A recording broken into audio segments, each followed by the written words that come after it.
Bienvenidos a Vita Fábula. José Revueltas es un escritor mexicano nacido en 1914 y un visionario de su tiempo.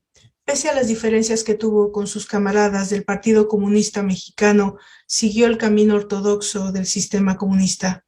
Escribió Dios en la Tierra en 1944, que es su primer libro de cuentos y su tercera obra narrativa, después de Los muros del agua y El luto humano en 1943.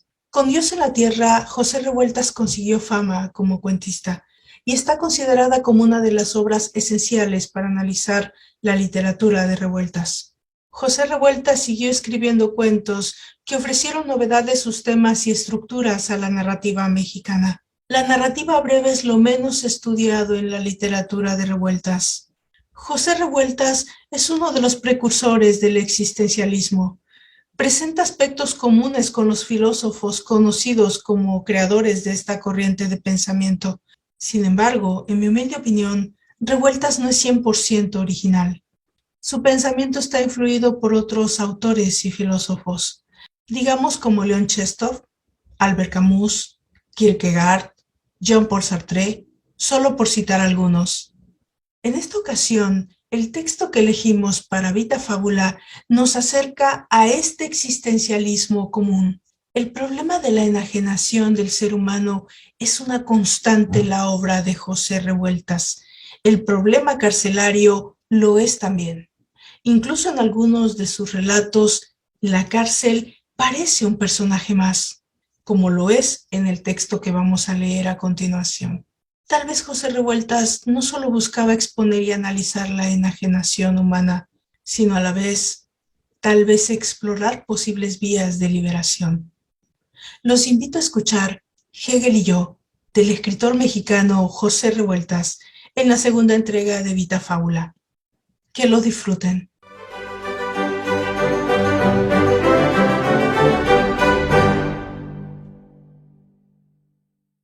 Hegel y yo, José Revueltas. Agente del Ministerio Público. Y todavía no contento usted con la forma de haber dado muerte a la víctima, sino que a puntapiés, es decir, a patadas, condujo la cabeza del occiso hasta el basurero próximo. El Fut. Sí, señor. ¿Cómo lo había de negar yo? Así fue, tal como usted dice. Pero no lo hice por mal, señor. Verdad de Dios que no lo hice por mal.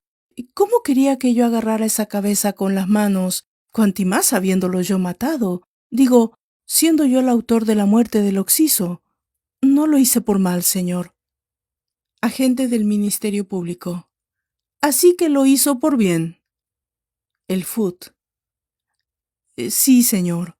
Como todo el mundo puede ver si lo mira en mi corazón. Lo hice por bien. Es curioso, pero aquí estamos, en la misma cárcel, Hegel y yo. Hegel, con toda su filosofía de la historia y su espíritu absoluto, verdaderamente curioso. Debo precisar, en la misma celda, aunque me lo trajeron de la calle a vivir conmigo, un auténtico regalo filosófico, lo acepté con extrañeza y desconfianza. Aquí eso molesta. Forrado en piel, una piel de cochino bien curtida, reluciente, olorosa, pero basta de bromas. Forrado en su propia piel, en su propio pellejo, limpio, colorado, que despedía ese aroma de agua de colonia, pero de todos modos un pellejo de cochino. Lo miré, un semienano, además giboso, es decir, no un enano natural, semienano de 1 metro centímetros, tan solo a causa de que le habían amputado las piernas de raíz, desde tronco con todo y piernas. Completo debió tener su buena estatura regular, y es fuerte. Yo mismo ayudé a que las ruedas del carrito salvaran el quicio de la celda, que levanta más de media cuarta de suelo. Hasta que vino a mi celda todo mundo lo había llamado Hegel, simple y bárbaramente. Tuve que imponer sobre la población entera de la crujía circular, a gritos, pero metódicos y con arreglo a cierta periodicidad, por la ventanilla de la puerta, pues entonces no nos dejaba salir al corredor la pronunciación correcta del nombre. Hegel. Le vino de la sucursal de un banco, en las calles de Hegel, de Jorge Guillermo Federico Hegel.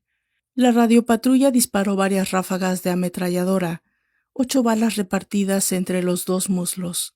Ahí quedó Hegel tirado a media calle, con su piel de cochino perforada. Real y racionalmente se hizo necesario amputar, pero me importa una chingada, Hegel. Lo que trato de recordar es otra cosa. Desde que falta Medarda, desde que no viene, otra cosa que me da vueltas y no me deja. El muy cabrón quiso matarme para quedarse con la celda solo. El muy retecabrón me lo dijo él mismo después. Se había puesto al habla con 2 de sus valedores. Va un azul para cada uno. 50 varos a cada quien. Ustedes dicen, me contó. Le daba risa. Te salía barato, 100 pesos por mí. Le dije y me eché en la cama sin hablar. Medarda nomás dejó de venir. Primero un sábado, y luego otro, y otro, y otro, hasta que ya no vino. Quisiera verla de nuevo. Su presencia irritante, ese no sentir piedad hacia ella, su talle macizo, impuro, su rostro se aleja, se esfuma hacia el fondo. Es un óvalo vacío, sin color, como si alguien lo hubiese recortado cuidadosamente, siguiendo con precisión la línea externa, sus límites, para arrancarlo de algún retrato en cuyo lugar quedará al desnudo la cartulina gris sobre la que estaba montada la fotografía, y no obstante, todo lo demás, tal como habría sido siempre, durante la vida entera, quieto e intacto desde que posó ante el fotógrafo. A la espalda un decorado nuboso, informe, con las 2 líneas horizontales de diminutos cirros flotantes, lo único que le hacía parecer cielo, y en el primer término una consola con aquel florero vacío encima, inexplicable los 2. El entorno de Medarda, fuera de sus límites, el rostro, el cuerpo, el vestido, la nada, y aun estos, en la cima del olvido, la nada también, pero no es olvido, no. Tiene razón Hegel cuando dice, la memoria no es lo que se recuerda, sino lo que olvidamos. Más o menos, porque lo dice de varios modos, muchas veces contrapuestos. Por ejemplo, la memoria es la que uno hace y nadie ha visto, lo que no tiene recuerdo.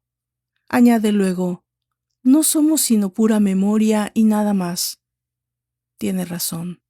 Nuestros actos, los actos profundos, dice él, son esa parte de la memoria que no acepta el recuerdo, sin que importe el que haya habido testigos o no. Nadie es testigo de nadie ni de nada. Cada quien lleva encima su propio recuerdo no visto, no oído, sin testimonios. He aquí pues el retrato de Medarda con el rostro vacío. Es peor que si le hubieran sacado los ojos. Ella es la que no me ve. Ella, Medarda. ¿Dónde? ¿Dónde diablos fue que comenzó todo esto? ¿Dónde comenzamos estas cosas? ¿En Panamá? No son las cosas mismas las que recuerdo, sino un halo, su periferia, lo que está más allá de aquello que la circunscribe y define. Bien, el trópico. Sea, era duro, ahogaba. Panamá, las calles rectas, amplias, limpias del canal son, las ventanas con su tela de alambre para los mosquitos. El negro aquel se empeñaba en no bajar de la guagua. El camión de pasajeros entre Balboa y Panamá, la ciudad, echaba la cabeza hacia atrás, con el mentón apuntando a lo alto. Desafiante, pero ya vencido de antemano, heroicamente seguro de la derrota, con una cólera desarmada y vacía en medio de la distraída, inatenta indiferencia de aquellos blancos panameños del camión. Conozco mis derechos. No pueden obligarme a bajar. Soy un ciudadano de Panamá igual que cualquier otro. Bueno, más bien semiblancos, lo que quiere decir seminegros, empleados en la oficina de la zona, nativos, en una palabra que ya comenzaba a impacientarse, pues el chofer se había negado a continuar mientras el negro no bajara. Baja, negro, te digo que aquí no puede viajar. La voz del chofer era calmosa, persuasiva, tolerante. Por eso no hay guagua exclusiva para lo negro. Esto no es lo tuyo, viejo. Lo decía de espaldas al negro, sin volverse, encarándolo a través del espejo retrovisor. lo que daba cierta irrealidad a su actitud, como si el negro no existiera. Mira, negro, si no te baja, uno de estos caballeros tendrá la gentileza de ir allá y llamar a un guardia para que te obligue. Mira que te lo pide un negro tan negro como tú, tan bembón como tú. El chofer rió por lo gracioso de su repentina ocurrencia respecto a la negritud de ambos, esa conciencia natural, ese consentimiento mutuo que debía unirlos en la aceptación de su común ser inferior. En efecto, era tan negro o más que el negro de la protesta, o quizá me lo parecía porque con los negros sucede así. Cuando uno está entre ellos, en sus poblaciones negras, en sus calles negras, que lo ve más negros, según el estado de ánimo en que uno se encuentre, a la pesadumbre en que uno se halle. Me pasó en Belice, donde vi a los negros más negros de todos los negros que existen en el mundo. Pero entonces fue que andaba yo verdaderamente reventado. Dado a la mierda es poco, como dice Hegel. Le eché al negro el brazo sobre el hombro y le dije que yo bajaría junto con él y que los dos nos iríamos a pie hasta Panamá o hasta donde él quisiera. Negro bembón, simpático. No lo volví a ver, aunque quedamos de que me buscaría en el barco. En Panamá hubo mucho de todo, pero ahí no fue. No puedo recordarlo. ¿Quién sabe qué me pasa? Digamos, Guayaquil, el Guayas, ese río, los horribles mangares. Todavía estás en mar abierto y ya comienzas a entrar a esa espada azul. A proa apenas se divisa la tenue línea de ande ecuatoriano. Apenitas, muy a lo lejos, al este franco, mejor dicho, al noroeste, un poco caído para ser exactos, te entra por todo el cuerpo, manglares y manglares y manglares, a babor y estribor, solo manglares, y nada más manglares en cada ribera, por las dos bandas una infinita cabeza de medusa. Te enredas, todo te enreda. No puedes salir de Guayaquil. Has de morir en Guayaquil. Bueno, ahí me pasé 3 meses borracho, ni más ni menos, con mi amigo el Jaibo, pues nos quedamos en tierra, nos bajó el barco. 3 meses, todo el tiempo que empleó el Batalla de Calculalpan en dar vuelta para el sur y luego, ya de subida por la costa atlántica, cruzar el canal y volver al Pacífico para encontrarse otra vez con el Guayas y navegarlo hasta fondearse en Guayaquil. Aquello no era más que sudor. 3 meses empapados de sudor, envueltos en brumas, aguaceros y manglares. Tampoco fue en Salina Cruz. Entonces Salina Cruz estaba abandonado, arena, hierros viejos, los muros del aeropuerto comidos por la sal, el dique seco hecho una porquería, armaduras, quillas, pedazos de cubierta que tintineaban con el viento. Una tristeza para hombres de mar, decía el jefe de máquinas. Allí en Salina Cruz, la tortuguita contagió a todos los marineros de gonorrea. Yo me salvé. Me había molestado la idea de aguardar turno, y éramos cosa de 20 o 25, a quienes la tortuguita nos gustó desde el primer momento, y no quisimos ir con ninguna otra. Tampoco eran muchas, 5 o 6 en aquel burdel y cantina y restaurante y tienda. Entraban niñas a comprar algo. Manteca. La vi, derretida, por supuesto, líquida a fuerza de calor. Los cuartos quedaban a espaldas de la trastienda, pequeños recintos de madera con puertas que abrían a las orillas de un patio cuadrado de cemento, a mitad del cual salía un tubo con una llave de agua. También entraban por agua con sus botes. Pero, ¿dónde? ¿Dónde fue? Recuerdo que bebíamos aguardiente salvaje el Jaibo y yo. Era cuando ya comenzaba a sentirse muy orgulloso de ser mi amigo. La manteca licuada, sucia, con un caldo amarillento, pero desde luego no fue en Salina Cruz donde la conocí, donde se me metió como una nigua entre las uñas. Cuando comenzó a suceder esta cosa, yo estaba borracho hasta los huesos, ebrio absoluto, como lo califican a uno en las actas de las delegaciones de policía. Por eso no recuerdo. Sí, eso sí, me fui a la cama con aquella mujer. Me llevó. Dije cama. Esa cama, Dios santo. Terminó por molestarme la idea esa vez en Salina Cruz de que todos iríamos con la tortuguita, uno por uno. Los miraba y me decía, todos estos nos acostaremos con la muchacha. Tú, aquel, el otro, yo. Al sexto o al séptimo, ella vino a sentarse a la mesa. Se sentó con todo el cuerpo, una acción del cuerpo entero sobre la silla. ¡Carambas!, exclamó entre agresiva y disculpándose al mismo tiempo. Déjeme descansar un rato. Como a modo de haber visto algún reproche en nuestras miradas, para darle una demostración amistosa de nuestra conformidad con ese descanso, pedimos otra tanda de cervezas heladas. Para ella, un anís. A todos nos pareció correcto que tomara un respiro y lo veíamos muy bien y natural. Cada uno estábamos inscritos en la lista, por orden alfabético de nombres, que el jefe de máquinas, Quintín Barba, había apuntado sobre una de esas hojas de papel donde se anotan los tantos del dominó y que extrajo de la bolsa del pecho de su camisola, donde llevaba otras también en blanco, con las columnas impresas en los dos bandos de jugadores, ellos, nosotros. Puso su nombre al último para disponer de más tiempo. Todo el que se le antojara con la tortuguita. En estas cosas no me gusta que me estén apurando, decía. Lo cierto es que nadie apuraba a nadie. Cada quien aguardaba su turno con paciencia, mientras bebíamos cerveza helada de unas pequeñas botellas, cuartitos, la cuarta parte de 1 litro, para consumirla pronto y no dejar que se calentara en el envase. Y luego, al pasar adentro con la tortuguita, la ocupaba el tiempo justo, a lo legal, sin carreras. Quintín Barba, como jefe de máquinas, podía anotarse en cualquier orden.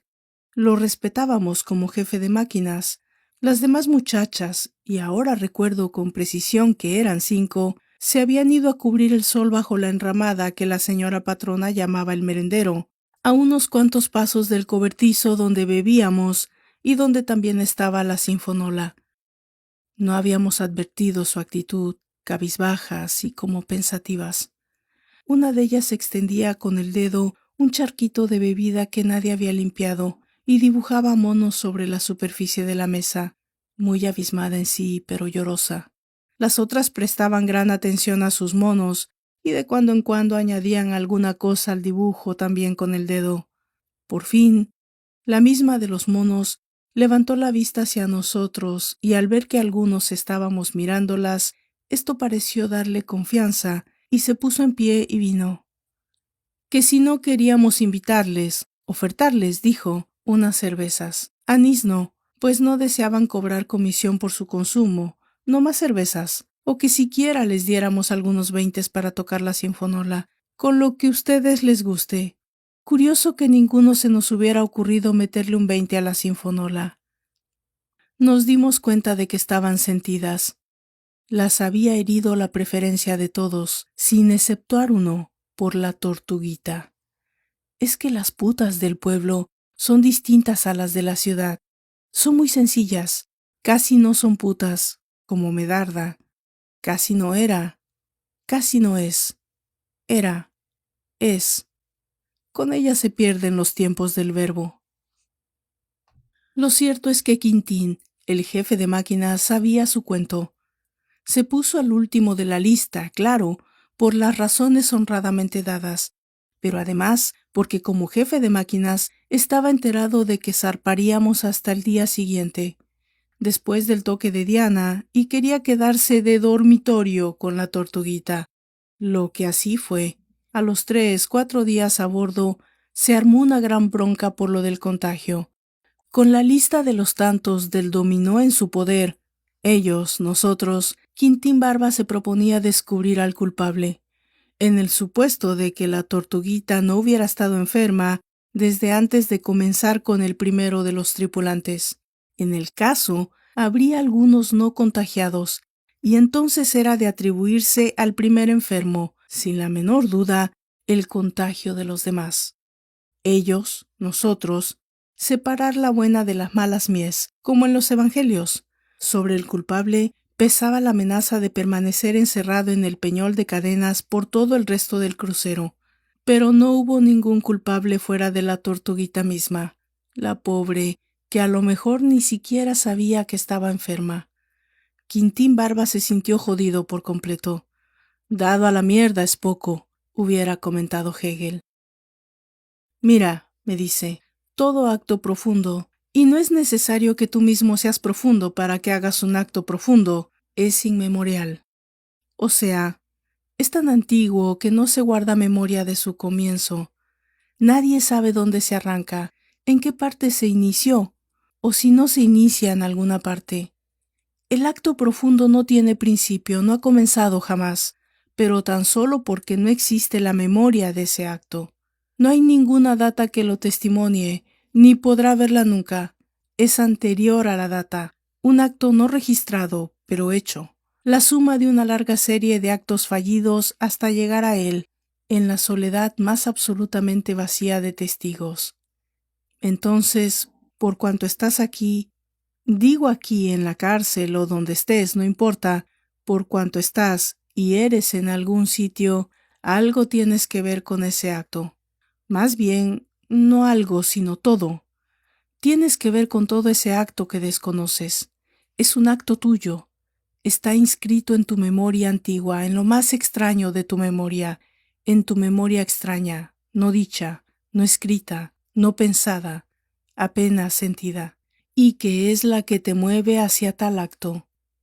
Tan extraña que es una memoria sin lenguaje, carente en absoluto de signos propios, y ha de abrirse camino en virtud de los recursos más inesperados.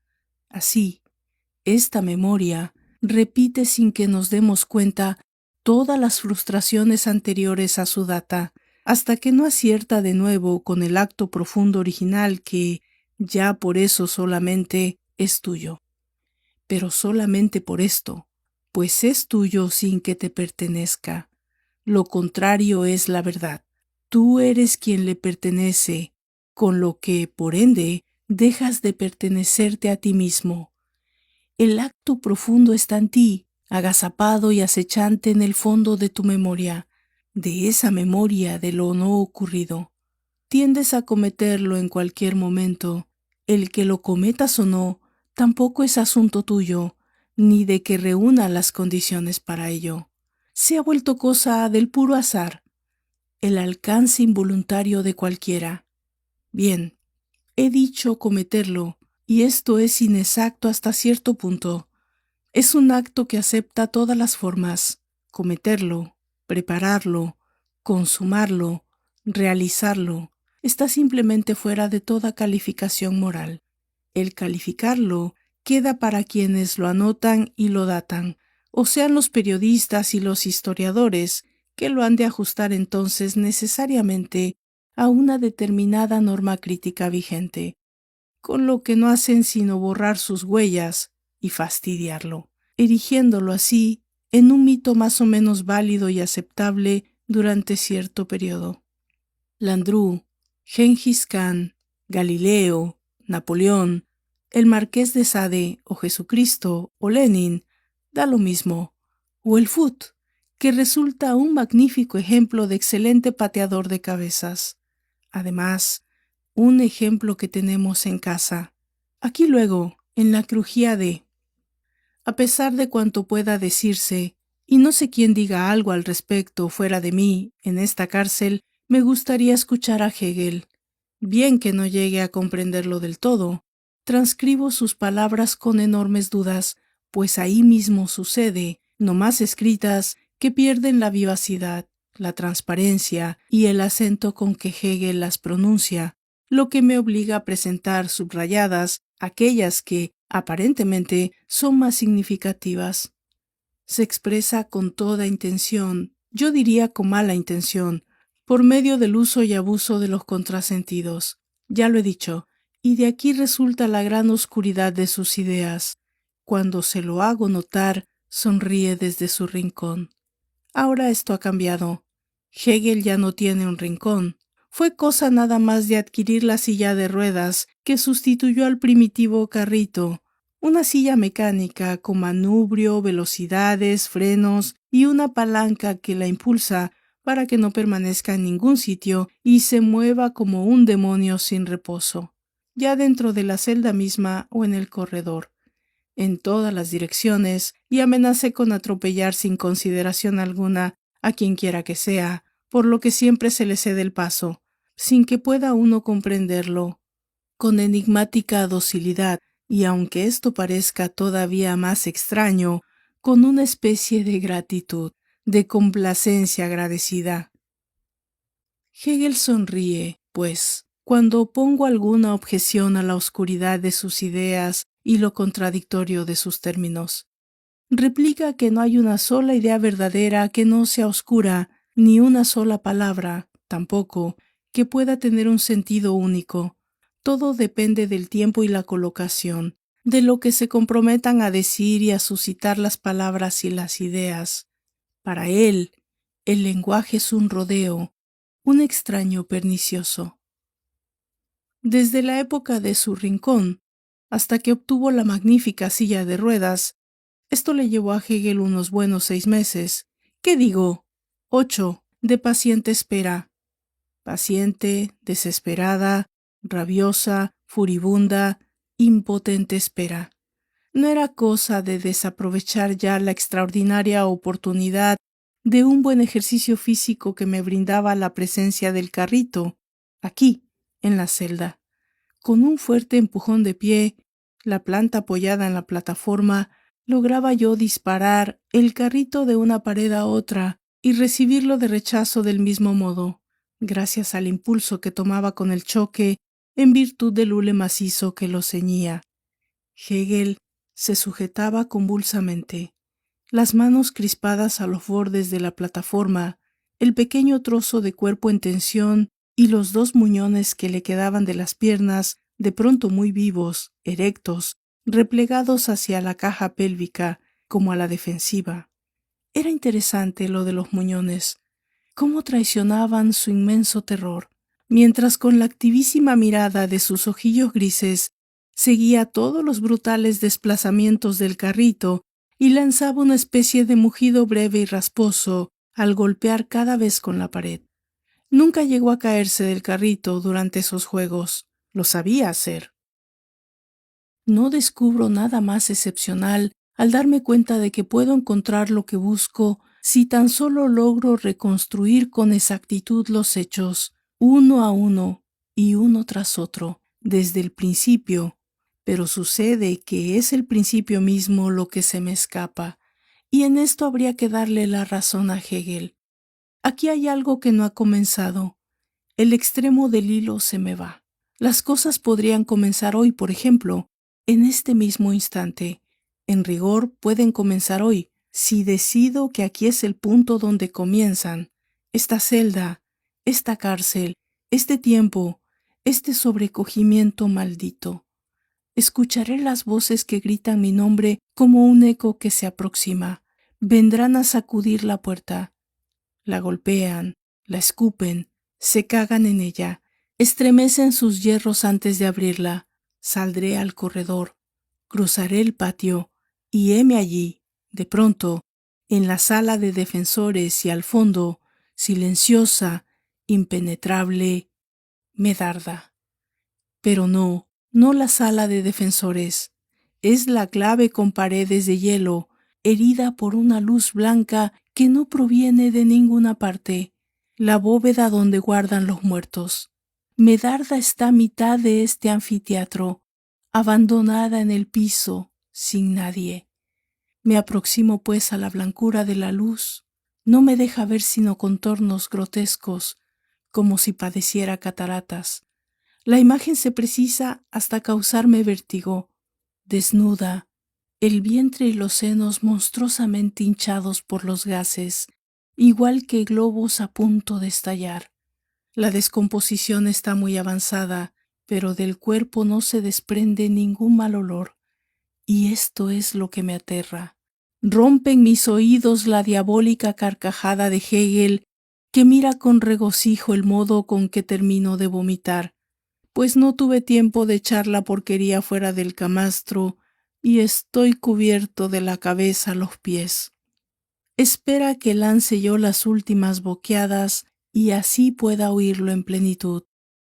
Eres un mal asesino, ríe, y me apunta con el índice.